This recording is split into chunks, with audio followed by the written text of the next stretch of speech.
have a new pope. We all saw that white smoke on Thursday, right? I don't think there was a single news outlet that wasn't showing that live. Now, Vatican watchers or people who read the Dan Brown books like me have long been intrigued by this process, but this year it felt like there was a whole new wave of excitement, right? Especially after the movie The Conclave came out. So in case you missed it, the new Pope, Pope Leo XIV, made history as the first American to lead the Catholic Church.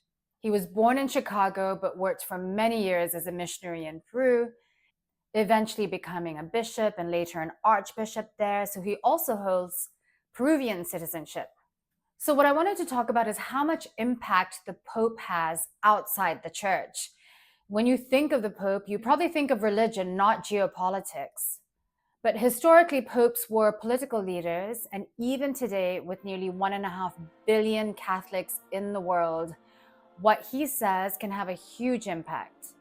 We saw that with Pope Francis, right, who regularly spoke about issues like diplomacy, migration, war, climate change. So today I'm going to break down why the papacy matters far beyond the church and why some of the most powerful players in the world are watching very closely. So let's start with this. Vatican City, where the Pope resides, is the smallest country in the world, just about half a square kilometer.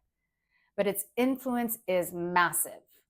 It has diplomatic ties with over 180 countries, including major powers, of course, like the US, China, and Russia. And unlike most world leaders, the Pope is chosen for life, unless he steps down like Pope Benedict did in 2013. So whoever becomes Pope holds enormous soft power and influence, especially over 1.4 billion Catholics around the world. So why do world leaders care who the Pope is? It's because he can shift global conversations.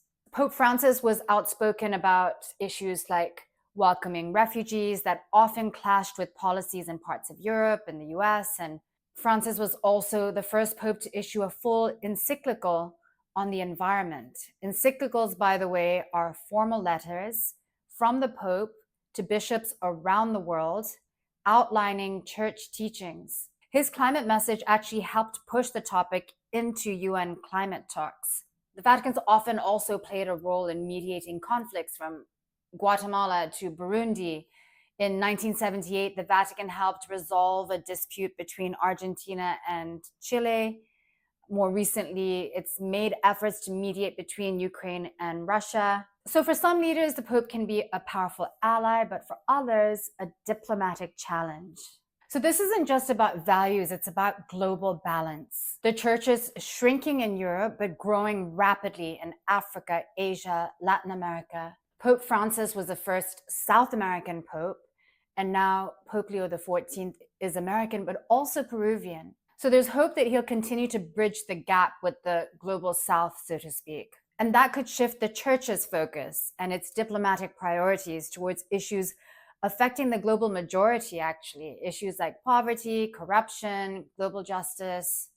And sometimes these priorities may clash with the agendas of some very powerful governments. So let's be clear, world leaders don't have a vote in the conclave, but they do care about the outcome. The US sees the Vatican as a key diplomatic partner. We saw Francis become the first pope to speak before Congress.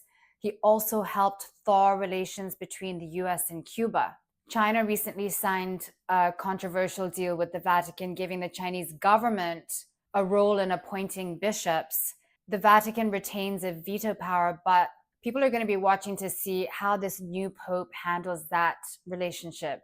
And around the world, a more conservative pope could align with right-wing movements or embolden them, or vice versa. So yes, the papacy is a religious role, but it's also political. And the combination of faith and power can give the Pope a lot more influence than just church doctrine. He can help to shape the global agenda, and we saw that with Pope Francis. And that's why world leaders pay attention. So let me know what you think about this whole process. Were you interested in the conclave, not interested?